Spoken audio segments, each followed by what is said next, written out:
Fala, galera fora do eixo, tudo bem com vocês? Uma boa quarta, boa tarde aí para todo mundo. Começando mais um Fora do Eixo aqui, mais uma edição muito legal da gente aqui, comentando sobre tudo que aconteceu, principalmente no fim de semana, né? Os jogos de segunda e os jogos de ontem, a gente vai falar amanhã, porque teve muito jogo no fim de semana, né? Primeira coisa, antes de tudo, né? Primeiro dá um like, se inscreve no canal também, compartilha, me ajuda o projeto aí. E vou passar já para o Ivan. Ivan, primeiro, boa tarde aí. Qual que é o seu destaque? O que você preparou para a gente? Oi, boa tarde aí, pessoal que tá acompanhando a gente. Meu destaque hoje é rapidinho também. São Paulo e Atlético. Atlético não. Peraí, que eu misturei todas as ideias aqui. Eu vi o 4, achei que era uma. Não tô cansado também. Boa tarde, pessoal, que tá acompanhando a gente também. Meu destaque aqui é São Paulo e 4 de julho, né? O 4 de julho venceu o primeiro jogo por 3-2. Jogo de volta para vocês já foi, né? 7 horas da noite. E, bom, não tem placar agregado, então se o São Paulo vencer por 1-0 é pênalti. E aí seria bem legal, não? Porque provavelmente o São Paulo vai ganhar, mas se ganhar só por um gol de diferença, a partida vai para os pênaltis e tá aí aberta. E o seu, Thiago? Meu destaque, na verdade, é mais uma propaganda, um convite aí para todo mundo que está assistindo esse canal.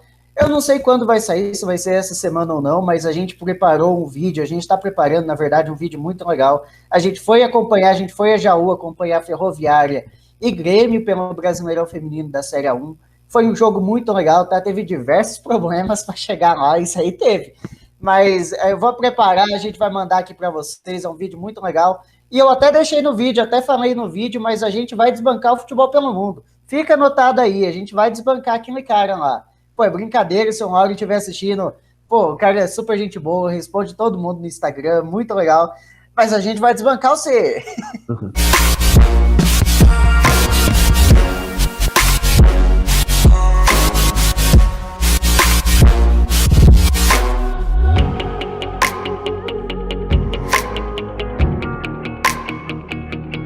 Bom, começando então, vamos começar primeiro com o futebol, né, Ivan? Primeira coisa, a gente teve os campeonatos masculinos. A gente teve no domingo a Ponte enfrentando o Vasco, a Ponte que o Vasco que saiu ganhando com o gol do Germancano de pênalti, e logo em seguida a bola meio que sobrou para o Renatinho empatou o jogo, acabou em sair Ponte 1, Vasco 1, o Vasco que também todo mundo esperava mais, começou com um pontinho só nas duas primeiras rodadas, né? As duas equipes começaram aquém do que a gente esperava. De novo, né? São duas equipes que têm jogadores bons, mas estão muito mal organizadas. O jogo, eu assisti o segundo tempo, o primeiro tempo eu não vi, mas o segundo tempo foi muito feio. Era um ou outro lance de maior qualidade individual, né? O gol da Ponte basicamente foi uma jogada do Moisés com participação do Camilo e a bola sobrou pro gol. O gol do Vasco foi um pênalti, então são jogadas pontuais de times que podem fazer mais coisa. Então vamos ver se eles conseguem crescer na competição, mas está muito pouco ainda. E também, Ivan, só alongando um pouquinho mais aqui, é que a gente falou muito que o Cruzeiro não subiu ano passado por causa da punição de 6 pontos, e se a gente for considerar a campanha, né, a campanha do Cruzeiro no ano passado, após 2 rodadas, é exatamente igual a essa, né? Os dois estão com 0 pontos. E jogando mal o Cruzeiro, né? Jogando com muitas falhas defensivas. O Ramon deu um gol pro CRB, e o CRB é uma equipe mais ou menos. Então, Cruzeiro, fica de olho aberto aí, porque a Série C não tá muito longe não, de verdade. Às vezes parece distante, mas ela sempre bate na porta. CRB do técnico Alan Al, né? Grande técnico. Treineiro.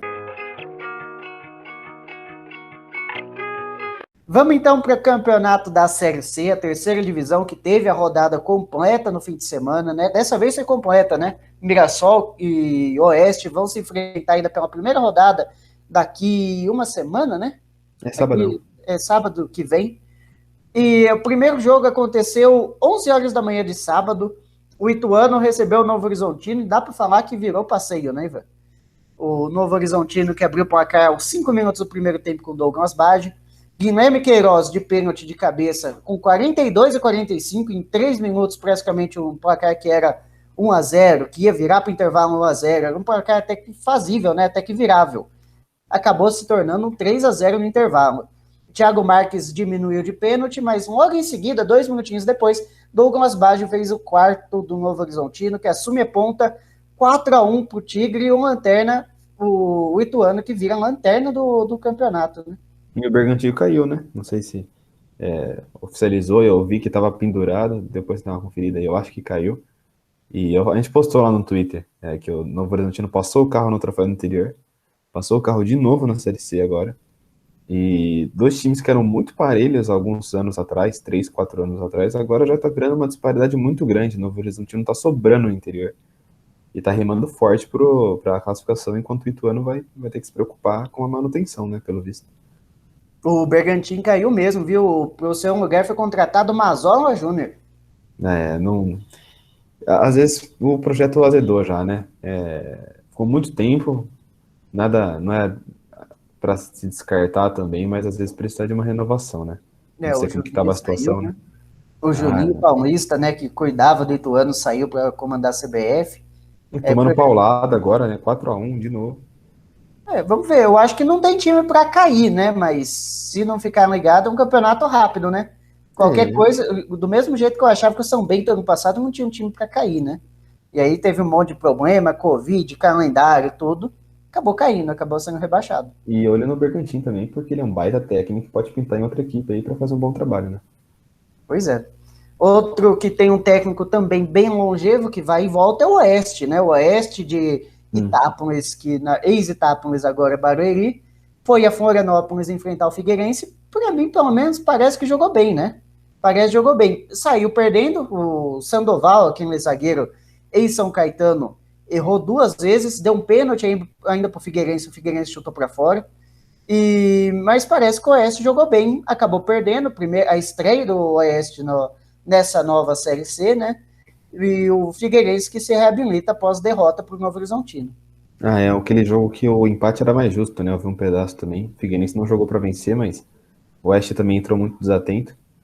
E tem uma equipe boa, né? Aquela base da 2 é boa, mas não sei qual que é o futuro do Oeste, não. Do jeito que tá caindo de produção ao longo dos últimos jogos, complica, né?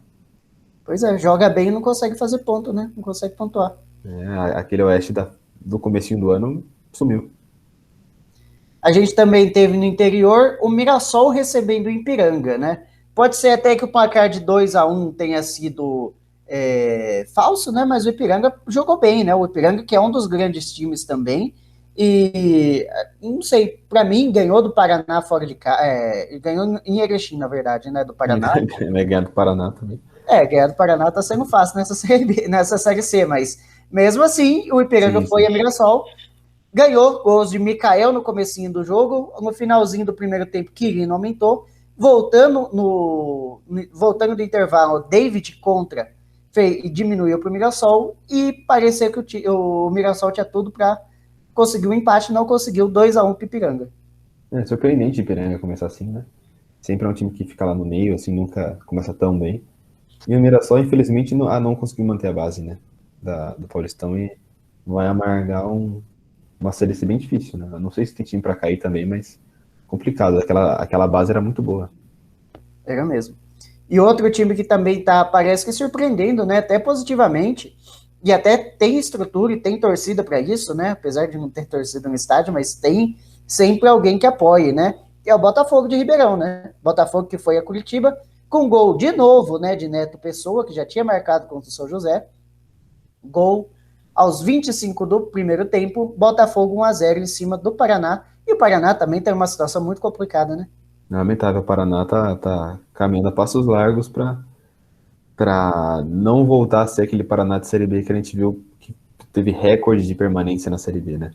Ficou 7, 8 anos uma época seguida. Tá caminhando pra ter uma Série C difícil e o Botafogo tá fazendo aquele jogo feio, mas eficiente, tá conseguindo os pontos e se mantiver essa onda, essa tendência, vai classificar sim. Só para lembrar que o pessoal que está acompanhando a gente está sentindo falta dos gols.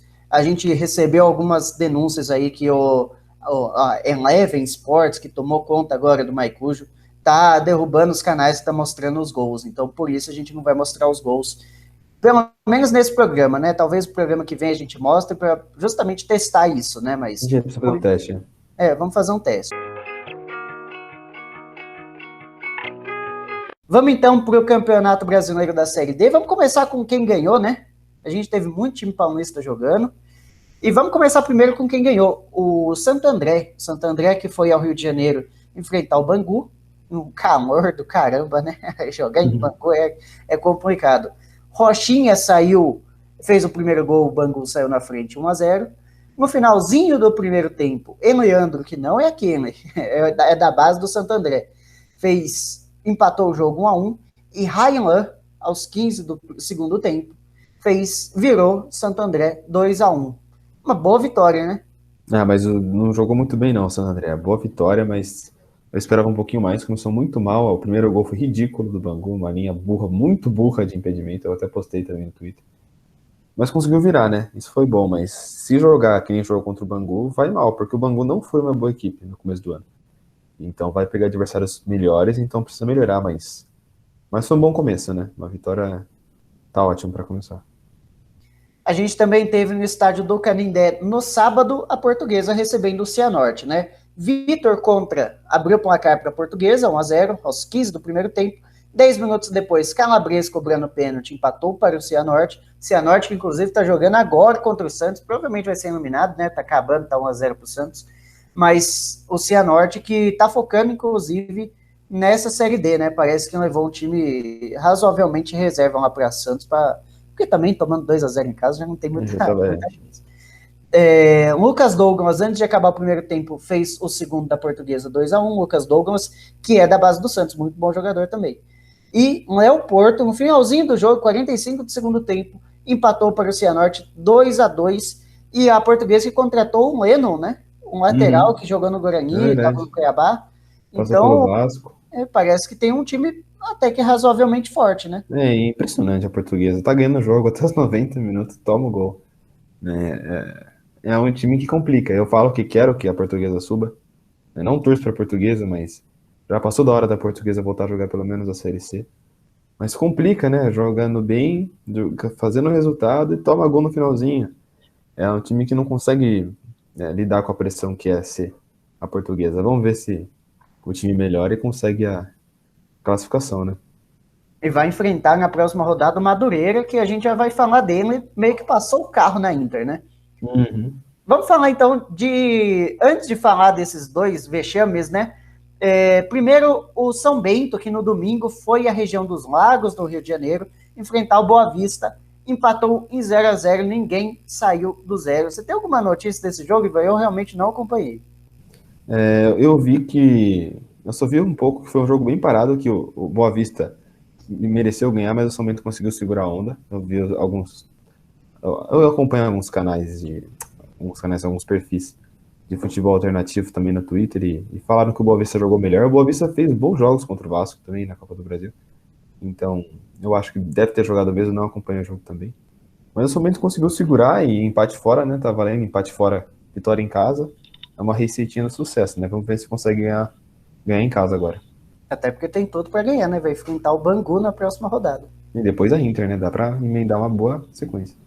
E falando justamente da Inter, o primeiro vexame, né? Primeiro vexame, e esse aí era um vexame até que esperado, né?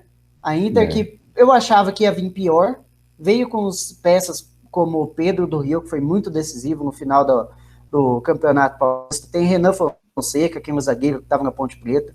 Então tem um elenco até que bom, né?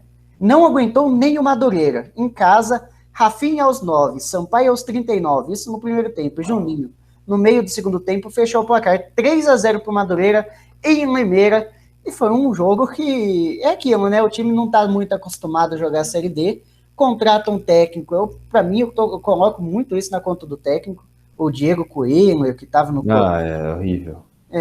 Ele saiu do Metropolitano de Blumenau sem uma vitória. É técnico de base. É aquele cara que sabe de futebol, mas não é outro esquema, né? Não adianta tactics nessa hora. Então... É um técnico de base, na minha opinião, o Diego Coelho.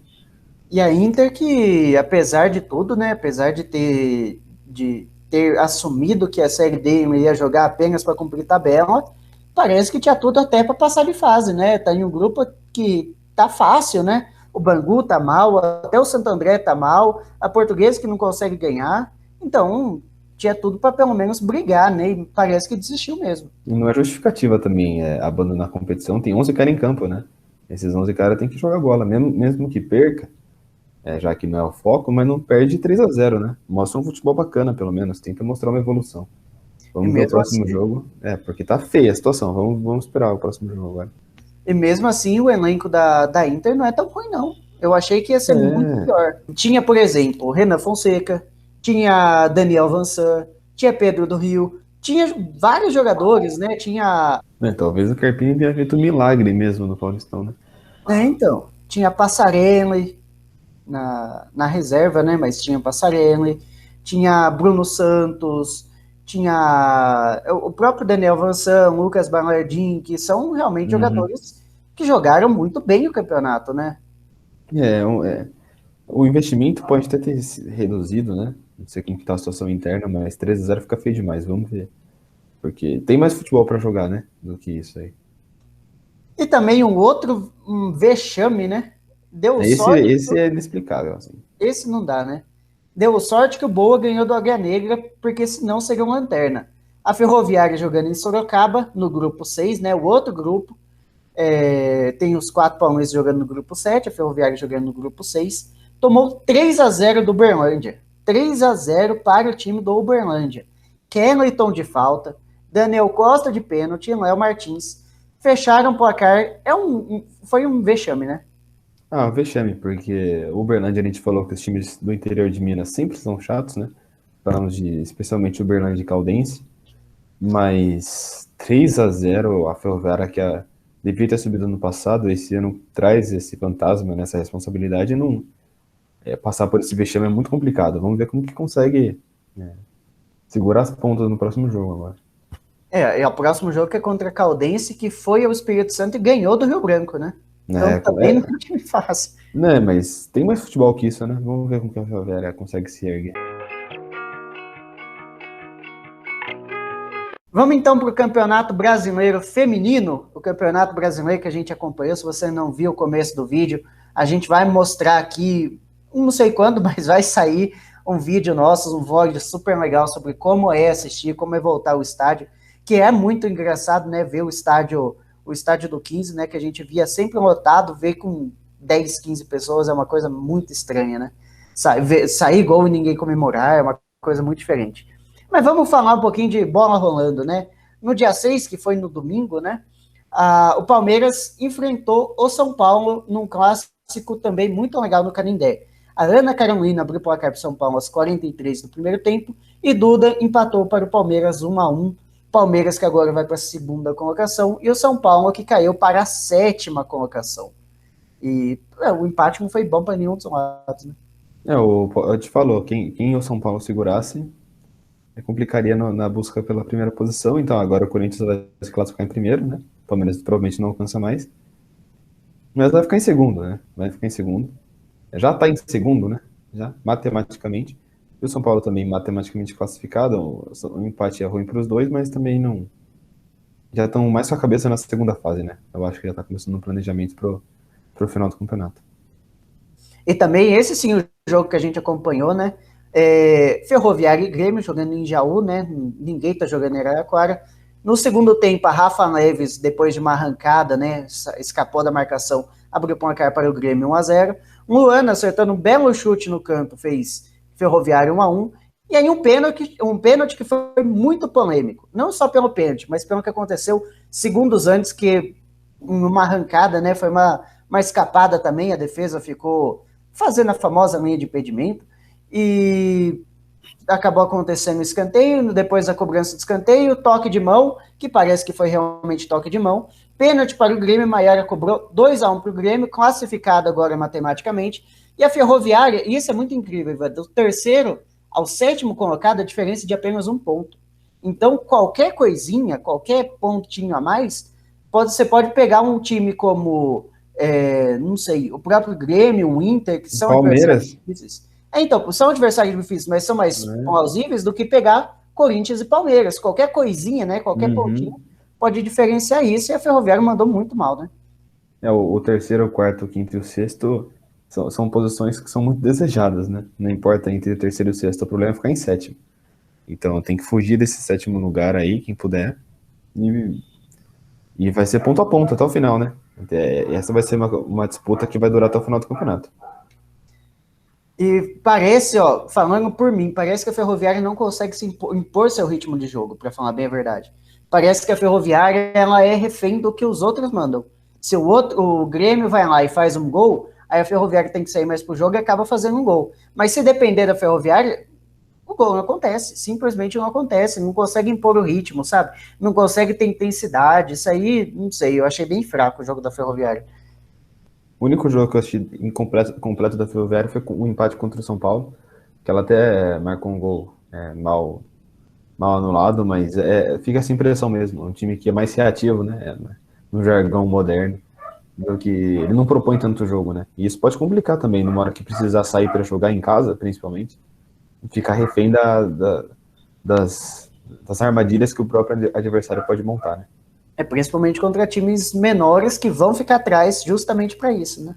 Então aí o jogo não sai do lugar e complica para se ela precisar fazer o resultado em algum momento. Um time agora que está se complicando bastante na luta contra o rebaixamento é o São José. Recebeu, na verdade, o Internacional que tem um bom time, a gente vem falando aqui. Milaninha abriu o placar, Fabi Simões ampliou, e no segundo tempo a Cici diminuiu. E o São José dá a impressão, Ivan, que joga bem, mas não consegue fazer o gol, não consegue pontuar, né? O ar de Penapolense, que já virou clichê desse canal aqui também. São José não tá conseguindo, né? Não joga mal, mas também não joga bem, mas perde, não é eficiente. O adversário sempre consegue sair melhor em todos os jogos, é impressionante. E o São José vê o Napoli dar uma respirada também, o Minas venceu. Então, algumas coisas que preocupam bastante o São José no final do campeonato agora. Então, justamente, o Botafogo empatou com o Flamengo, foi a 10 pontos, o Minas venceu, foi a 11, e agora tem, na zona de rebaixamento, Cruzeiro e São José com 9, Nápoles com 7, e o Bahia com 4, o Bahia tá rebaixado, né? Até tem uma chance matemática, mas o Bahia tá rebaixado. Sim. E o Nápoles, eu arrisco também que o Nápoles também tá rebaixado.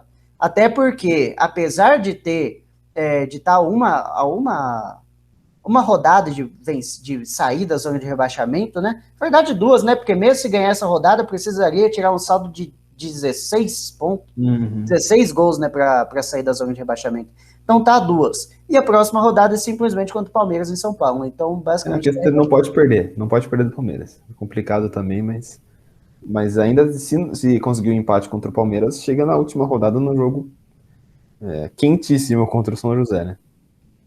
Mas tem que empatar com o Palmeiras, que é uma missão impossível já, né? E o São José que vai enfrentar a Ferroviária, né? Ferroviária também já classificada, também jogando daquele jeito. Se posicionar bem, pode ser até que consiga um pontinho, né? O São José precisa de um pontinho, pelo menos. Um pontinho consegue salvar bastante, porque se conseguir 2 pontinhos, sei lá, até o final do campeonato, chegar a 11 pode conseguir sair, né? A gente também teve o Santos já classificado também, enfrentando o Kinderman, o que faz parceria com o Avaí é Kinderman. O Kinderman basicamente ganhou, né? Ganhou com gols de Carol e Letícia no primeiro tempo. Samuel James no finalzinho do primeiro tempo diminuiu para o Santos, ficou nisso, 2-1 para Avaí e Kinderman. E agora também está praticamente classificado, né? O Kinderman que abriu 5 pontos de vantagem para o Flamengo, o 9º colocado, com 2 jogos faltando, né? Então. E confronto direto ainda também. E um pontinho, né? Um pontinho já consegue a classificação, independente até se o Real Brasil vai ganhar, né? Porque aí já pontinho já tem 3 vitórias a mais o Kinderman. E o Santos também já está classificado, já tinha a 3ª posição consagrada, né? Também parece que nem fez muita força para ganhar. Vamos ver como que o Santos vai reagir, né? Porque bobeou, né? Mas também é uma derrota que às vezes acontece no meio do campeonato, um acidente de percurso. O Avaí Kinderman não é um time ruim, longe disso. Então continuar nessa, que nem tá jogando, agora engatou 2 derrotas, mas tem o Botafogo que pode ganhar na próxima partida, né? Um time, Ivan, agora sim, notícia inédita, hein? O Corinthians venceu.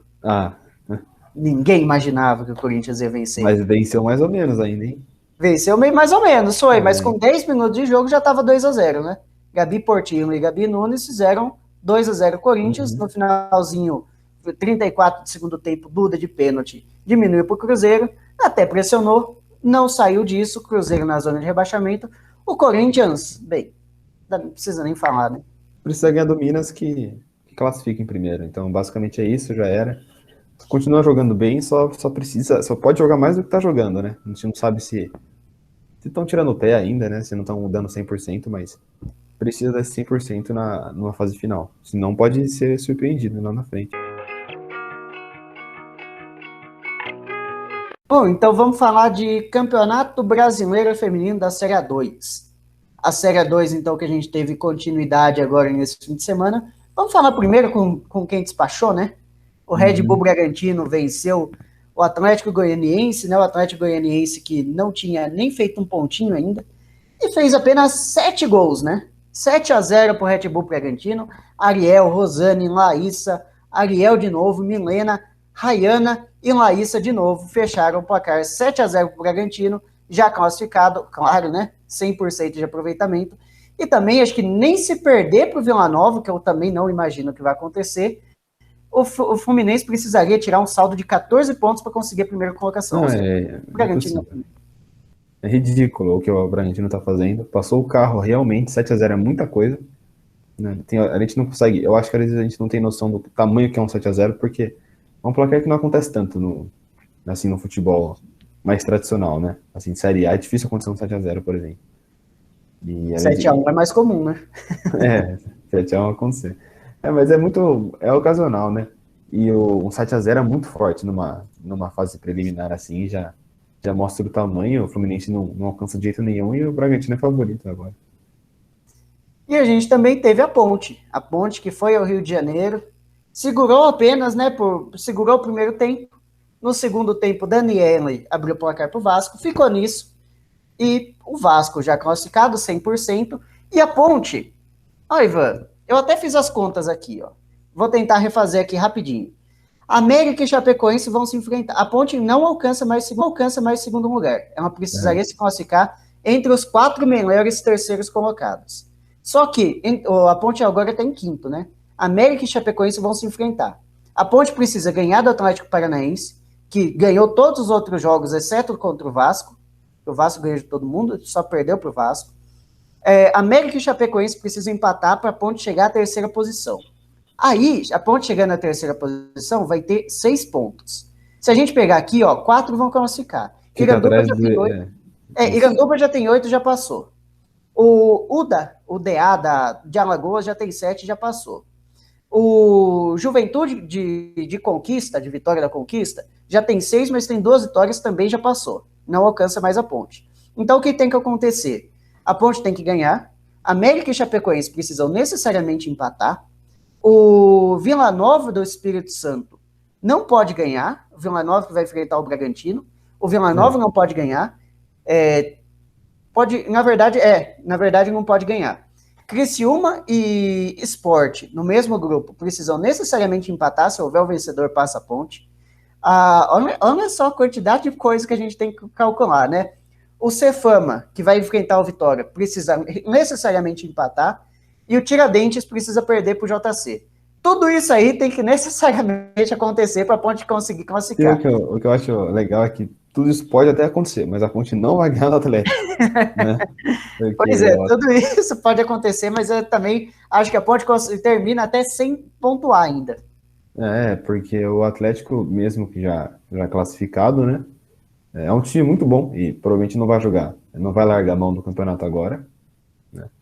Então eu acho que a missão da Ponte é basicamente impossível e o maior problema não é nem a combinação necessária, é a própria Ponte Preta.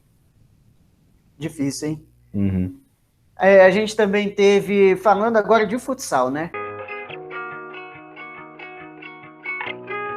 A Liga Nacional de Futsal, que teve na sexta-feira um jogo, teve segunda também o jogo do São José contra o Corinthians, deu o Corinthians, mas vamos falar esse jogo amanhã. Sexta-feira a gente teve o São José ganhando do Joaçaba, o São José que ganhando depois do Joaçaba assumiu a liderança do Grupo A, apesar do Magnus ter um jogo a menos, mas o São José, por enquanto, né, assumiu a liderança do Grupo A. apesar da derrota para o Corinthians. O Joaçaba, que no primeiro tempo abriu o placar com o Chico que foi um lance muito confuso, teve reclamação de falta, parece que deu um soco na cara de alguém lá, e o cara ficou caído, abandonou o lance, gol do Joaçaba. Joãozinho, aos 40 segundos do segundo tempo, o cara deu um chute totalmente torto, o Joãozinho colocou a cabeça e fez o gol 1-1 pro São José. Chico puxou o contra-ataque, fez 2-1 pro Joaçaba. Joãozinho depois em bola cruzada, bonito lance também, 2-2. E aí deu São José, né, no finalzinho. E um cruzamento meio que para trás, a Anderson completou 3-2 pro São José. No finalzinho, já com o goleiro em linha, Matheus, o próprio goleiro do São José, fez o quarto gol, 4-2 pro São José em cima do Joaçaba. O São José é uma equipe forte também, já engatou bons resultados também. Mesmo perdendo do Corinthians, né, como você disse, tá na liderança ainda. E o Joaçaba é um time que joga bem, mas também não tá caindo de produção nos últimos jogos, né? A gente consegue ver o time declinando bastante. E aí complica. Mas é um bom resultado do São José, um resultado gigante também para encaminhar a classificação, né? A gente também teve a Liga Paulista de Futsal. A Liga Paulista de Futsal, que a gente teve continuação na sexta, o Ribeirão Preto, né? O Barão de Mauá, Ribeirão Preto. Ganhando no José Fávaro Júnior do Dracena por 4-2. A gente também teve o Taboão, que por enquanto está invicto, né? Líder do campeonato. No Zé do Feijão, ganhando do FIB Bauru por 5-1. O São Paulo também ganhou do Wimpro Guarulhos, também por 5-1. Já no sábado, o Pulo do Gato, né, de Campinas, ganhou de 6-0 do time de Indaiatuba. E o Jacareí, que para mim foi uma zebra, o Taubaté estava ganhando o jogo. Já no finalzinho do jogo, né, faltando 4 minutos, o Taubaté abriu o placar. O Jacareí empatou no finalzinho e perdemos uma aposta, né, Ivan? Primeiro head do canal. Não. Mas demorou para esse head vir, né? Estamos indo bem, eu acho, no que a gente vai vendo aqui. E sobre os outros jogos, esse foi uma zebraça mesmo, né? E sobre os outros, São Paulo, a gente imaginou que fosse ganhar, Taboão também, continua 100%. Pulo do Gato também tá muito bem, né? Então, me surpreende um pouco o Dracena perder, né? Eu acho que não era time para perder nesse jogo, mas foi uma rodada, assim, um pouco usual, né? A gente deu um pouco previsível, menos esse jogo aí que a gente acabou se ferrando, né? Mas acontece, faz parte também. Acontece. A gente também teve o estadual de futsal. O estadual de futsal, o Campeonato Paulista de Futsal, que teve a continuidade, na verdade, na sexta, a ABB, né, o Banco do Brasil, empatou com a Semelp de Pindamonhangaba. No sábado, o Corinthians ganhou de Aroeira e o Hortolândia ganhou do MRW por 4-2. O Corinthians ganhou por 4-0, jogando também com o Sub-20. Um dado curioso é que Interno e Real Madruga não aconteceu, né? Era para acontecer no sábado, lá no ginásio, no M Assunção. O jogo não aconteceu por um surto de Covid no time do Real Madruga, que também é uma situação muito complicada, né? Esses campeonatos, às vezes, até não semi-amadores por natureza, mas praticamente semi-amadores, né? Muito difícil ganhar, ter times ganhando muito. E tá sujeito a esse tipo de coisa, né? Porque a galera tem que trabalhar também, né? Ali quase ninguém é jogador de futsal e ponto também. Tem muita gente que tem que fazer coisa por fora. Então, fica sujeito a isso mesmo, né? E bom, o Corinthians, né? Você falou da vitória do Corinthians também em todas as competições, especialmente no estadual, ainda que o nível é um pouquinho mais fraco. Esperava o Corinthians ganhar, mas fica na cabeça esse surto de Covid que infelizmente já tá virando rotina, né? Em alguns campeonatos, né? Especialmente nos semi-amadores, né? A gente também teve a NFFB, o novo futsal feminino brasileiro, teve a continuidade aqui com 2 times paulistas. O São José, que está retornando de Covid, não jogou a segunda rodada por causa de surto também. Venceu o Barcelona do Sergipe por 4-2 no ginásio do tênis. E o Taboão voltou a vencer. Já tinha perdido por 6-5 contra o próprio Barcelona. Venceu o Sumov do Ceará por 6-1 no ginásio do Zé do Feijão. E aí, acho que deu uma lógica, né? Boa reabilitação do São José, né? O Barcelona se falou que tinha ganhado também. Mas conseguiu vencer 2 equipes de estrutura, né? São José e Taboão no futsal. Isso é bacana. E conseguem carregar o estado, né? Nessa parte do feminino também. Com bons resultados. E tomara que continue assim. Vamos para o basquete, então. A gente teve a Copa São Paulo de basquete. Começando pelo feminino, a gente tinha falado até que o São José poderia ter algum tipo de favoritismo, mas a gente não sabia, né? O São José perdeu por 39-68, quase dobrou a pontuação. A Page Basque, né, de Guarulhos, quase dobrou a pontuação do São José. Pelo masculino, aí acredite, Ivan, o time do Corinthians, que está jogando também com o Sub-20, né, está jogando com a base, enfrentou o time da Liga Sorocabana, que eu também achei que era no SB, era a Liga Sorocabana de basquete. Não, é a Liga Somos Basquete. Também não entendi, mas tá bom. E aí foi um jogo que, pelo que parece, muito ruim. Foi muito fraco. Acabou 50-43. Os dois times não somaram 100 pontos. Incrível. E também no domingo rapidinho, só terminando, o Tatuí venceu a Semelp de Pindamonhangaba no ginásio Manuel Soares por 85-71. Aí sim, um placar mais normal, né? Geralmente é um jogo comum, mas é isso aí, vai descendo o nível dos campeonatos, vai acontecendo umas coisas mais malucas, né? Você falou, o último jogo foi um jogo um pouco mais tranquilo, mas não somar 100 pontos é uma loucura. E o São José também com um placar dobrado também é outra loucura, né? É uma disparidade muito grande. Basquete demora para acontecer essas coisas, né? No futebol, é mais comum ter um 4-5-0 no futebol do que um placar dobrado no basquete, então. Mas mesmo assim, uma rodada um pouquinho diferente, né? Na segunda-feira a gente também teve o Corinthians ganhando do São José, a gente vai trazer tudo com muito mais detalhe na manhã. E a gente vai ter também todos os jogos de hoje, a gente traz amanhã também. E a gente traz o jogo de hoje, né? O jogo de quarta-feira, o único jogo que vai ter, Primavera e Fluminense. E aí, Ivan, quem diria, hein? Nossa Senhora. Primavera, mais de 30 anos depois, voltou para a Série 2. Merecido, né? Assim, pela entrega da rapaziada lá do Primavera, porque, sinceramente, pegou só pedreira. Em todos os jogos a gente falava que não era favorito, porque realmente não era favorito em nenhum dos jogos. Foi aqui o famoso underdog, que o pessoal fala, né? Que é toda vez a zebra, zebra, zebra, zebra, e vai indo. Chegou, né? Vamos ver se consegue levar o título para carimbar, mas de novo o Fluminense é melhor. Então, é do jeito que o Primavera gosta, né? Capaz de conseguir levar. E fica só a lembrança também. Todos os times foram bem, mas o Cave, para mim, que era o melhor time, né? O Votuporanguense. E eu acho que vacilou, né? Sofreu um pouco no final agora. Deu uma síndrome de Noroeste também e vai ficar mais um ano na 3, né? Menosprezou um pouco, né? E também, sim, que jogador é o Daniel Bonassa, né?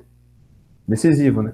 Decisivo. Nossa, marcou gol na semifinal, marcou gol nas quartas. O Bonassa, que é da base do Figueirense. Chegou a jogar no profissional do Figueirense e foi direto para o Primavera. Então, não é um jogador com muitos números, mas os gols são na hora certa, né? Aí que vê quem é fera de verdade. É um bom jogador. Por meia ainda, eu acho que cabe até em time que disputa campeonato brasileiro, viu? Não sei não. Pode ser, né? Bom jogador. E o Fluminense que também volta para a Série A2, né? Os dois jogos foram 1-0. Avante, Fluminense. Avante, Fluminense. E não sei, tem que ver se vai ser realmente uma estruturação, né? Uma reestruturação. Porque os dois times lá da região, tanto o Fluminense como o Penapolense, passaram bem maus bocados recentemente, né? Não só esse ano o Penapolense caindo, mas recentemente com uma queda atrás da outra, né? Quando não era um time caindo, era o outro. Então vamos ver se isso aí não é uma reestruturação, né? Eu torcer para as duas equipes conseguirem a permanência no que vem, né? Na 2. As duas, mas a cena do Linense no Globo Esporte é uma das coisas mais ridículas que eu já vi. Não o hino do Linense, mas aquela cena lá dá vontade de se contorcer, assim, assistindo aquilo. É muito feio. Mas o quê? Eu ia falar que o Fluminense, a última vez que participou do Campeonato Brasileiro foi em 2018 e chegou perto de subir, né?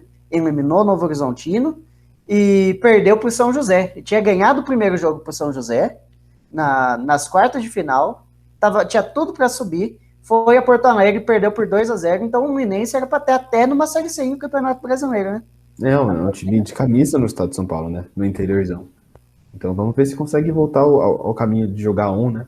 Lembra do Fluminense jogando mata-mata de Paulista, assim. Então vamos ver, né? O William Potker jogando no Fluminense. Vamos ver se o Fluminense consegue voltar aqueles trilhos lá, né? É verdade. O William Potker da base do Fluminense. E aí, você tem algum favorito? Na verdade, se o Fluminense é favorito, quem vai ganhar é o Primavera, né? Exatamente, ele nem ser mais time, mas você já sabe então o resultado, né? Bom, é isso aí. A gente fica por aqui também.